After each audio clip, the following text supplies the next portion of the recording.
पंजाबी बोली ते रहतल दे राखे रोजवार भुलेखा दे बानी मुदस्सर इकबाल भट्ट होरां दी वरेगंढ सजना मित्रां रल के मनाई ते खुशियां सांझियां कीतियां। रलत करन वाले संगियां दा आखना सी मुदस्सर इकबाल भट्ट ने अपनी हयाती पंजाबी बोली ते सहाफत दे वधा दे नामे ला रखी है। उन्हां 35 वरे पहला रोजवार भुलेखा दा मुड़ बनिया जो अज 5 दरियावां दी धरती दी आवाज़ है।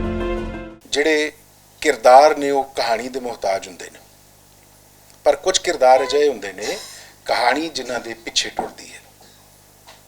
पंजाबी सहाफत की कहानी अगर वेखिए तो इहदा अलमिया रहा है कि इहदे च किरदार जिंदा नहीं रहे, किरदार आउंदे रहे, कोई किसी मोड़ ते अपना सफ़र तमाम करके वापस मुड़ गया, चला गया, तो कुछ अजिहे किरदार जिन्हां नूं कहानी आप मुका दिता। जिंदा किरदार जिसने पंजाबी सहाफत का दीवा बालिया या पंजाबी सहाफत की कहानी नूं जिंदा रखिया, उन्हां चों सब तो वड्डा नाम सानू मुदस्सर इकबाल भट्ट जी का लभदा है। ते दूसरी गल यह है कि कहानी ने इस किरदार नाल मुहब्बत की, कहानी इहदे पिछे टुरी। आम तौर पर इंज नहीं हुंदा, जे किरदार तगड़ा होवे ते कहानी मरी हुई भी होवे तो वह जिंदा हो जाती है। तो पंजाबी सहाफत की कहानी नूं जिवें वीर जी ने जिंदा किया, जिवें इहनूं लैके टुरे, ये आप एक तारीख का हिस्सा है। 70वीं वरेगंढ पर मैं ये समझदा हाँ, मैं ये बारे कुछ लिखिया भी कि दर हकीकत ते भट्ट साहब ने वो 35 वरे ही जिंदगी अपनी हयाती गुजारी जिहड़ी इन्हां भुलेखे दे नामे लाई। भट्ट साहब एक दबंग शख्सियत ने मेरी नज़र विच, ते माशाअल्लाह है माँ बोली का जिहड़ा बेड़ा इन्हां ने चुक्या है, मैं समझना वा कि सिपा सलार ने साडे ते जिहड़ा लैके टुरे ने इस मिशन नूं, असीं सब इन्हां दे पिछे हाँ ते इंशाअल्लाह ताला असीं भट्ट साहब दे नाल हाँ, पिछे हाँ। ते भट्ट साहब जदों भी सानूं आवाज़ देण असीं भी इन्हां दे नाल हाँ। सेवा देश दी जिंदड़ीए बहु औखी, गल्लां करनियां ढेर सुखालियां नहीं। सो गल्लां करन वाले तुहानूं लभ जाणगे, अमली काम करन वाले घट लभदे ने। भट्ट साहब ने अमली काम कर दिखाया और एक ख्वाहिश है कि ये जिहड़ा अमली काम कीता वो अगे होर वधे, पंजाबियों के अंदर जागृति जिवें इन्होंने वधाई। और खासकर जिस टाइम भुलेखा निकल रहा सी, भुलेखा सिर्फ एक अखबार नहीं है, बाकी अखबार सिर्फ जर्नलिज्म करते हैं। भुलेखा एक मूवमेंट का तुसीं कह लो कि चेहरा मोहरा बन रही है, पंजाबी मूवमेंट जींदी रही है, तो भुलेखा का एक बहुत बड़ा किरदार है, क्योंकि इस दे अंदर जो लिखा गया, जिहड़े दे नाल लोग जुड़े उही पंजाबी तारीख दे लोग सन। सो इसनूं जिंदा रखण दे विच पंजाबी लहर नूं भुलेखा का एक बड़ा किरदार है। 18-19 साल दे विच जिहड़ा भट्ट साहब नूं देखिया वा कि अगर पंजाबी दी असीं गल करदे हां ना, पंजाबी दे किसी भी शोबे दे उत्ते, ते मैनूं भट्ट साहब दे नाल जिहड़े जुड़े हुए दोस्त ने उन्हां तों इलावा कोई होर बंदा नहीं नज़र आंदा, ना हुकूमती सतह दे उत्ते, ना किसी सियासी तौर दे उत्ते। लोगों ने नारे बड़े मारे ने कि जाग पंजाबी जाग, उहदे नां ते आंदे भी ने, पंजाब दी गल भी करदे ने, लेकिन अगर 12 करोड़ की आवाज़ जिहड़ी इत्थे दे पंजाब दी अगर देखी जाए तो मुदस्सर इकबाल भट्ट, उन्हां दे दोस्त, उन्हां दे संगी साथी इलियास गुम्मन होरी, वट्टू साहब होरी, होर जिहड़े भी दोस्त ने, इन्हां तो इलावा मैनूं कोई होर नहीं नज़र आंदा। सब तो वड्डा जिहड़ा ना इन्हां दा प्लस पॉइंट होए वे कि इन्हां अपने वालदैन दी मुअद्दत कीती है।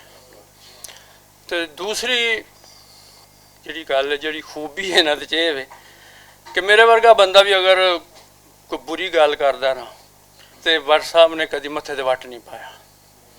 तो ये दलेरी हुंदी है, कमजोरी नहीं हुंदी बंदे दी, दलेरी हुंदी कि जिहड़ा बंदा किसी दी बहुत कौड़ी गल भी बर्दाश्त कर जाता। तो तीसरा प्लस पॉइंट है कि 17 दे होण लगे ने, लेकिन 17 वाली गल कोई नहीं विच, ਉਹ ਜਿਹੜੀ ਲਗਨ ਜਿਹੜੀ ਉਹਨਾਂ ਦੇ ਵਿੱਚ ਉਮੰਗ ਹੈ ਅਜੇ ਵੀ ਜਵਾਨਾਂ ਵਾਲੀ। ਗੱਲਬਾਤ ਕਰਨ ਵਾਲਿਆਂ ਆਖਿਆ ਕਿ ਮੁਦੱਸਰ ਇਕਬਾਲ ਭੱਟ ਹੋਰਾਂ ਹਮੇਸ਼ਾ ਮਿੱਤਰਾਂ ਦੇ ਮੋਢੇ ਨਾਲ ਮੋਢਾ ਲਾ ਕੇ ਰੱਖਿਆ। ਉਹ ਹਰ ਔਖੇ ਵੇਲੇ ਦੇ ਸਾਥੀ ਨੇ। ਉਹਨਾਂ ਦੀ ਖੂਬੀ ਹੈ ਕਿ ਔਖੇ ਵੇਲੇ ਵਿੱਚ ਆਪਣੇ ਸੰਗੀਆਂ ਨੂੰ ਇਕੱਲਿਆਂ ਨਹੀਂ ਛੱਡਦੇ। अगर कोई मूवमेंट पंजाबी नैशनलिज्म की है या पंजाबी जबान की है या पंजाबी नूं दोबारा तो बतौर लैंगुएज दे असी प्राइमरी पद्धर ते पढ़ाने लिए कोई मूवमेंट चलानी है, तो उहदे च वहद जिहड़ा एक साइन या वहद जिहड़ी एक जगह रह गई है वो पंजाब हाउस ही है। इस तो इलावा जितने साडे दोस्त ने, मैं चूँकि हर इदारे दे नाल हर दोस्त दे नाल थोड़ा बहुत काम करता रहा, ਤੇ ਸਿਵਾਏ ਆਪਣੀ ਜ਼ਾਤ ਦੇ ਕੋਈ ਪੰਜਾਬੀ ਬਾਰੇ ਨਹੀਂ ਸੋਚਦਾ, ਸਿਰਫ ਭੱਟ ਸਾਹਿਬ ਨੇ। ਇਸ ਲਈ ਸਾਡੀ ਹਰ ਵਕਤ ਜਿਹੜੀ ਹੈ ਬੈਠਕ ਇੱਥੇ ਹੀ ਲੱਗੀ ਰਹਿੰਦੀ ਹੈ।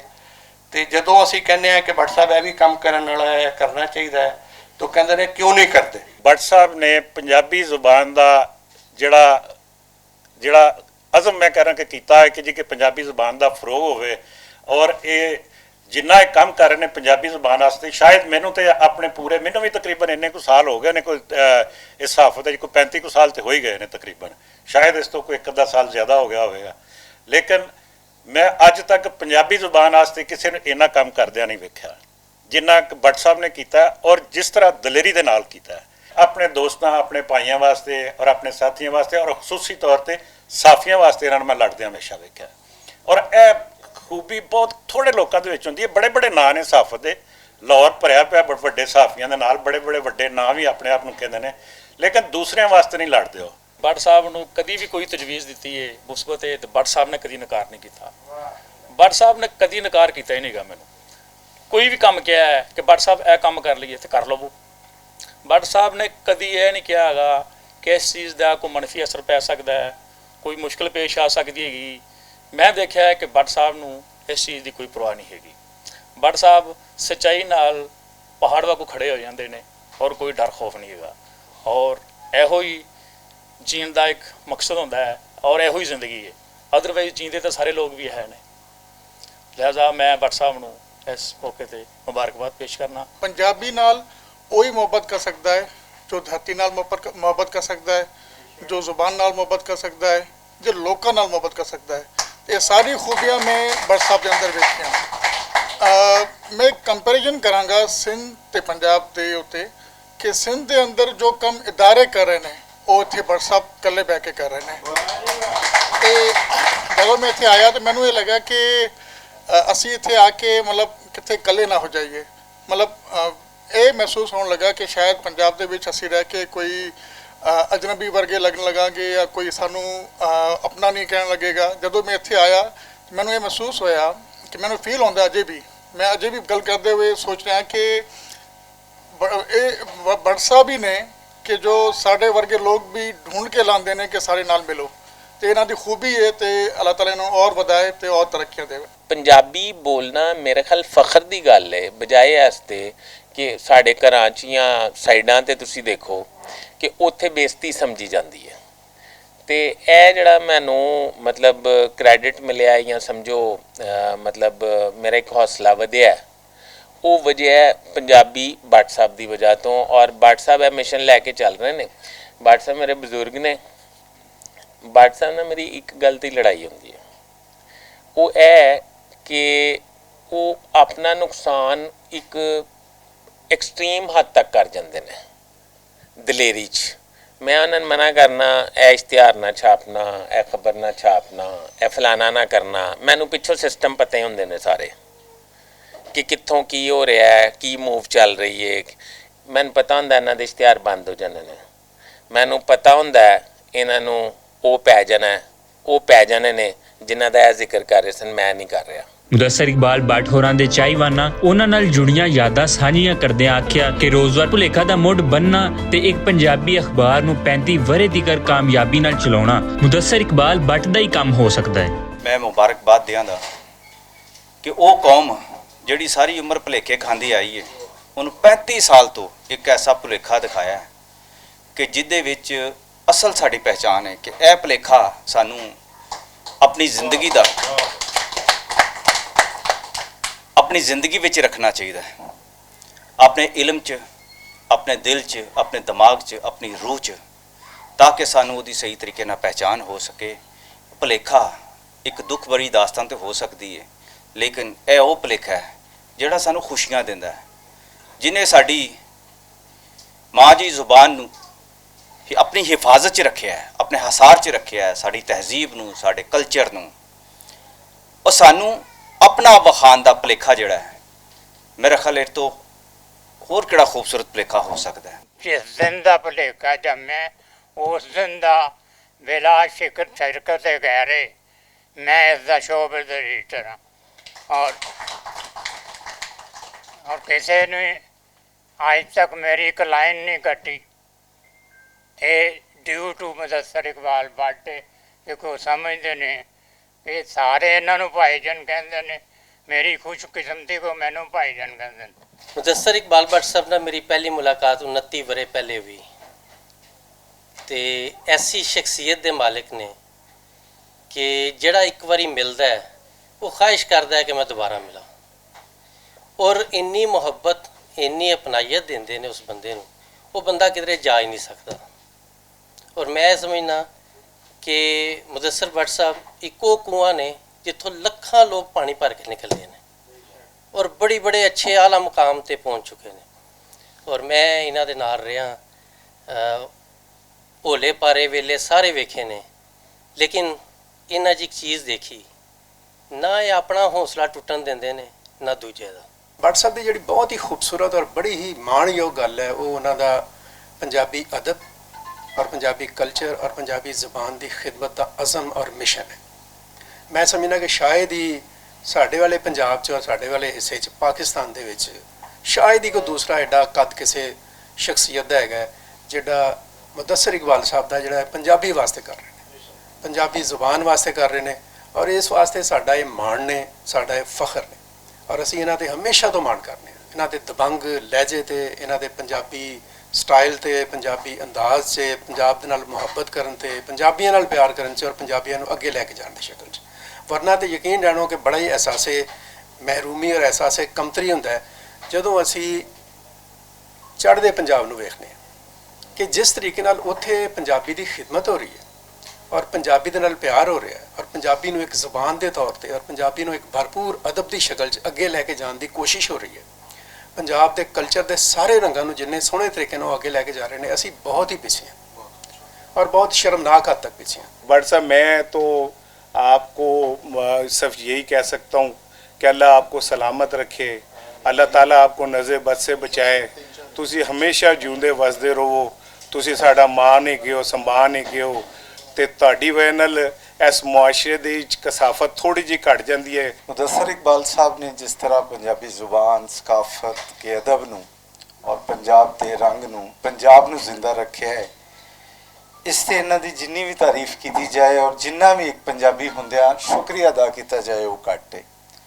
और दूसरी मेरी गुजारिश यही है कि मैं इन्हां दी खिदमत विच इन्हां दी सालगिरह के मौके पर मुबारकबाद पेश करना और दुआ गुआ अल्लाह ताला इस तरह ही ये तवाना, सेहतमंद और जंगजू और मुतहरक रहन दोस्तां लई और पंजाब लई। जिहो जिहा असीं सिस्टम बच्चिਆਂ ਤੇ ਬੱਚੀਆਂ ਨੂੰ ਦਿੱਤਾ ਹੈ ਕਿ ਕਿਸੇ ਹਾਲ ਦੇ ਵਿੱਚ ਕਿਸੇ ਸ਼ਾਦੀ ਦੇ ਵਿੱਚ ਕੋਈ ਬੱਚਾ ਬੱਚੀ ਇੱਕ ਮੂੰਹ ਉਹਦੇ ਗਲਤੀ ਨਾਲ ਵੀ ਪੰਜਾਬੀ ਦਾ ਲਫ਼ਜ਼ ਨਿਕਲ ਜਾਏ, ਮਾਂ ਤੜਕ ਕੇ ਮਾਰਦੀ ਥੱਪੜ ਉਹਦੇ ਮੂੰਹ ਤੇ, ਮੇਰੀ ਬੇਇੱਜ਼ਤੀ ਤੂੰ ਕਰ ਦਿੱਤੀ ਹੈ।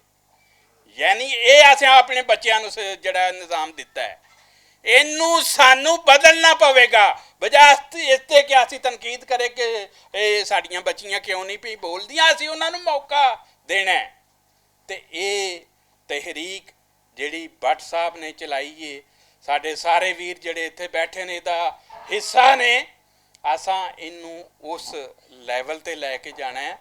ਪੰਜਾਬੀ ਜ਼ਬਾਨ, ਪੰਜਾਬੀ ਰਹਿਤਲ ਜਿਹਦੇ ਬਹੁਤ ਵੱਡੇ ਮਦਈ ਸਾਡੇ ਮੁਦੱਸਰ ਇਕਬਾਲ ਭੱਟ ਸਾਹਿਬ ਨੇ, ਅਸੀਂ ਇਹਨਾਂ ਦੀ ਅਗਵਾਈ ਦੇ ਵਿੱਚ ਦੁਬਾਰਾ ਪੰਜਾਬੀ ਜ਼ਬਾਨ ਦਾ ਜਿਹੜਾ ਨਾਂ ਰੋਸ਼ਨ ਕਰਨਾ ਹੈ। ਨਾਨਾ ਬੂ ਨੂੰ ਜਨਮ ਦਿਨ ਦੀ ਬਹੁਤ ਬਹੁਤ ਵਧਾਈਆਂ।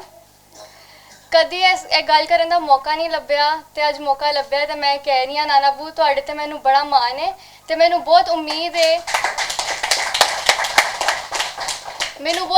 ਹੈ ਕਿ ਇੱਕ ਦਿਨ ਐਸਾ ਜ਼ਰੂਰ ਆਏਗਾ ਜਿਸ ਦਿਨ ਤੁਹਾਡੀ ਜਿੱਤ ਹੋਏਗੀ ਤੇ ਪੰਜਾਬੀ ਜ਼ੁਬਾਨ ਨੂੰ ਉਹੀ ਮਾਣ ਲੱਭੇਗਾ ਜਿਹੜਾ ਤੁਸੀਂ ਚਾਹੁੰਦੇ ਹੋ ਤੇ ਭੁਲੇਖਾ ਤੁਹਾਡੇ ਨਾਲ ਹੀ ਹੈ। ਤੇ ਮੈਨੂੰ ਨਹੀਂ ਲੱਗਦਾ ਕਿ ਤੁਹਾਡੇ ਇਲਾਵਾ ਕੋਈ ਹੋਰ ਭੁਲੇਖਾ ਬਣਾ ਸਕਦਾ ਸੀ। ਰਹਿਮਤ ਦਾ ਮੀਂਹ ਪਾ ਖੁਦਾਇਆ, ਉਹ ਤੇ ਬਾਗ ਸੁਕਾ ਕਰ ਹਰਿਆ, ਬੂਟਾ ਆਸ ਉਮੀਦ ਮੇਰੀ ਦਾ ਉਹ ਕਰਦੇ ਮੇਵੇ ਭਰਿਆ। ਇਕੱਠ ਦੇ ਅਖੀਰ ਉੱਤੇ ਮੁਦੱਸਰ ਇਕਬਾਲ ਬੱਟ ਹੋਰਾਂ ਮਿੱਤਰ ਪਿਆਰਿਆਂ ਦਾ ਸ਼ੁਕਰੀਆ ਅਦਾ ਕਰਦਿਆਂ ਆਖਿਆ ਕਿ ਮੇਰੀ ਕਾਮਯਾਬੀ ਸਜਣਾ ਬੇਲੀਆਂ ਦੀ ਮੁਹੱਬਤ ਪਾਰੋਂ ਹੀ ਮੁਮਕਿਨ ਹੋਈ। ਉਹਨਾਂ ਆਖਿਆ ਕਿ ਮੈਂ ਇਕੱਲਾ ਕੁਝ ਵੀ ਨਹੀਂ, ਰੋਜ਼ਵਾਰ ਭੁਲੇਖਾ ਤੇ ਪੰਜਾਬ ਹਾਊਸ ਜੇ ਮਨਸੂਬਿਆਂ ਦੀ ਕਾਮਯਾਬੀ ਰਲ ਮਿਲ ਕੇ ਹੀ ਮੁਮਕਿਨ ਹੋਈ। ਮੈਂ ਬਹੁਤ ਮਸ਼ਕੂਰ ਤੇ ਮਮਨੂਨ ਹਾਂ ਆਪਣੇ ਸਾਰੇ ਦੋਸਤਾਂ ਦਾ, ਆਪਣੇ ਸਾਰੇ ਸਾਥੀਆਂ ਦਾ ਜਿਹੜੇ ਤਸ਼ਰੀਫ ਲਿਆਏ। ਸ਼ਾਦ ਰਵੋ, ਸੁਖੀ ਵਸੋ, ਜਿਉਂਦੇ ਵਸਦੇ ਰਵੋ ਔਰ ਮੇਰਾ ਤੁਸੀਂ ਮਾਣ ਹੋ। ਔਰ ਮੈਨੂੰ ਇਸ ਗੱਲ ਤੇ ਖੁਸ਼ੀ ਹੈ ਕਿ ਮੈਂ ਤੁਹਾਡੇ ਜਿਹਾ ਦੋਸਤਾਂ ਦਾ ਦੋਸਤ ਹਾਂ, ਤੁਹਾਡੇ ਜਿਹਾ ਸਾਥੀਆਂ ਦਾ ਸਾਥੀ ਹਾਂ, ਤੁਹਾਡੇ ਜਿਹਾ ਭਰਾਵਾਂ ਦਾ ਭਰਾ ਹਾਂ। ਇਕੱਠ ਦੇ ਅਖੀਰ ਉੱਤੇ ਵਰ੍ਹੇਗੰਢ ਦਾ ਕੇਕ ਕੱਟਿਆ ਗਿਆ ਤੇ ਇਸ ਦਿਨ ਦੀਆਂ ਖੁਸ਼ੀਆਂ ਸਾਂਝੀਆਂ ਕੀਤੀਆਂ ਗਈਆਂ।